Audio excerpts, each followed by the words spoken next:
Hi, and welcome to another demo. In this demo, we will show how we can partition disks on a Linux system. What does it mean to actually partition a disk in Linux? Well, suppose that we have an empty disk, a disk that is connected to our system. Our operating system could be Windows, it could be anything, but in our case, it's a Linux machine, and we want to partition it. So what does it mean to partition?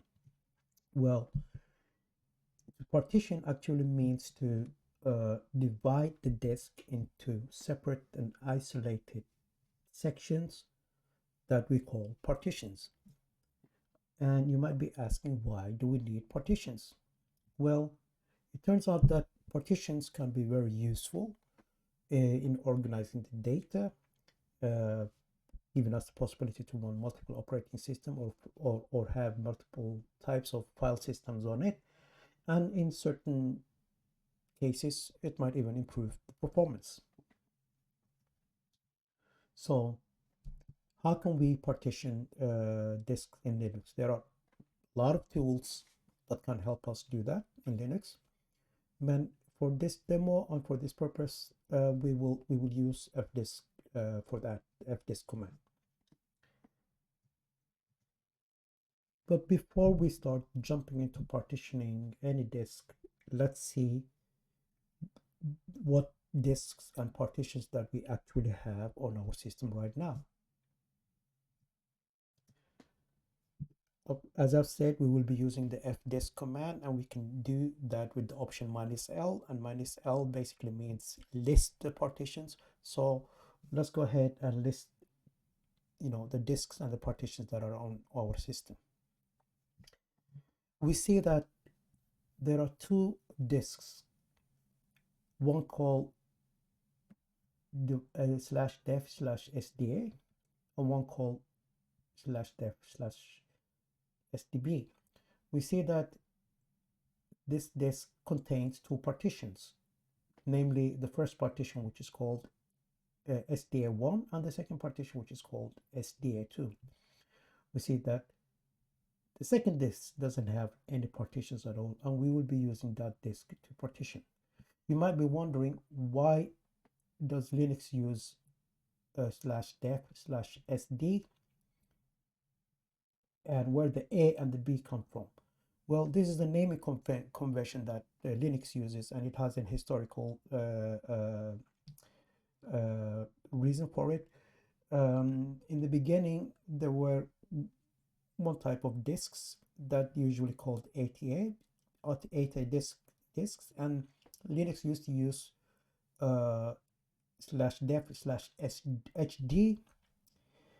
for as a naming convention, and A for the first disk, B for the second disk, and so on. But in later years, a lot of disk types have been developed, such as SATA disks, SSD disks, and USB storage disks, and so on and so on. Therefore, Linux decided that all modern disks will have the naming convention /dev/sd, and the first one will get the name A, the second B, and partitions 1, 2, and 3, and so on. Right? Okay, great. Let's now start partitioning the disk that we saw that did not contain any partition, namely /dev/sdb. But yet again, before we jump into doing that, we have to know about partition types. Mainly, there are three types of partitions that we can create on a disk. These are primary, extended, or logical partitions. The primary partition is the basic building block when it comes to disk storage, but there is limitations when using primary. We can only create 4 primary partitions on a hard disk. If we create all 4 primary partitions on a hard disk, then it means that we cannot create any more partitions on a hard disk. Therefore, a scheme has been developed where we can create, for example, 3 primary partitions and use the last part and create extended partitions on the last one.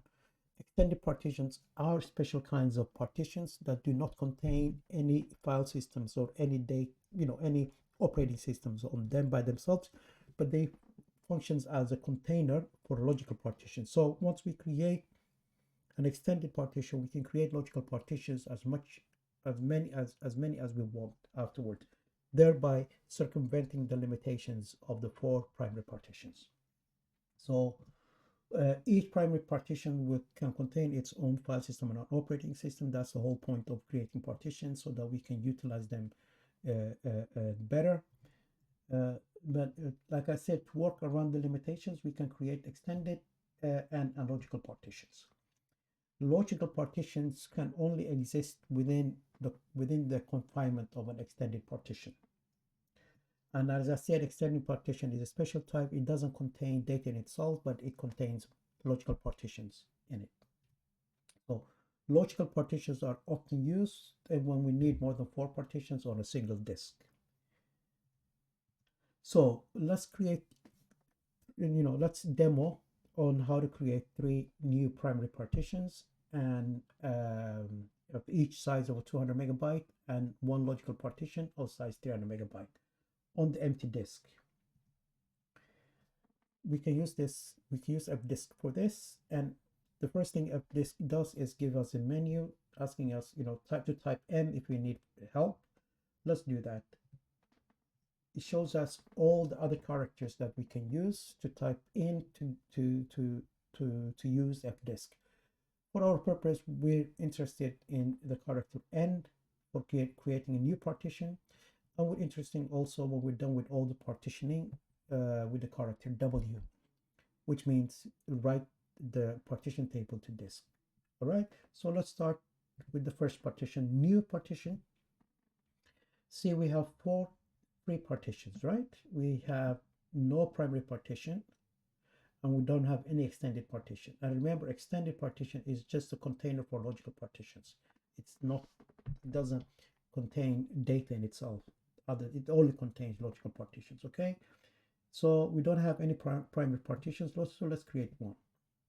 It gives us a default of 1 since we didn't have any from before. Yeah, we can type 1, or we can just enter. The first sector doesn't matter, but we can give it a size of 200 megabyte. Sorry, 200 meg. All right, we're done with the first one, and we get the report back from fdisk telling us that has been created. Now let's create a new one. It's also primary. It tells you now you have 1 primary, 0 extended, and 3 free. So another primary, number 2. Now I won't write it. I'll just enter because it's a default. First sector, it's also, we don't need to do anything about that, but I'll give it a size of 200 meg as well. Now we'll create a new one, and it will tell us now you have 2 primary and you still have 2 free, right? Yeah, we want the third one to be also primary. Third one, enter, and assign 200 megabytes to it. Okay, now the last one, we'll create a new one. Now it tells us you have 3 primary, 1 free, and per default it will offer us an extended. If we can create a primary, then we won't be able to create new partitions. But here it's guiding you. It says per default use an extended. All right, we will use that extended. First sector doesn't matter. Now we can decide whether our extended partition should have a particular size, or we can give the rest of the disk to be extended. Right, we'll do that, and it tells us yes, extended has been created on the rest of the disk. Now let's create a logical one, because that's the only option we get. It tells us that all primary partitions are in use. You can only add logical partitions, and it gives us partition number 5, since we already used 4 other partitions. Yes, first sector is the same. We'll give it 300 as we said in the beginning. Megs. Good. Now we can print the partitions, but we will do that with fdisk later on. So let's write the partitions into the partition table, into the disk. Done with that. Very good. Now that we're done with the partitioning, let's see. Let's use fdisk again to list all the disks and partitions and their partitions. Okay, we know that we had 2 partitions on SDA before.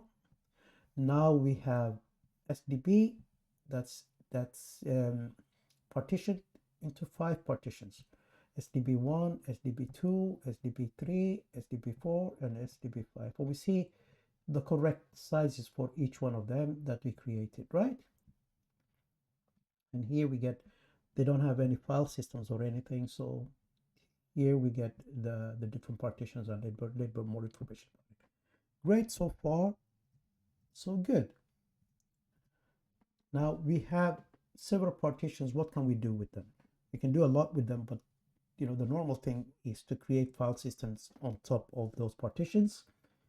And for that purpose, or for that process, we will do it in another demo and show how we can, what file systems are and how we can create file systems on empty partitions or existing partitions. All right, this concludes the demo. Bye-bye.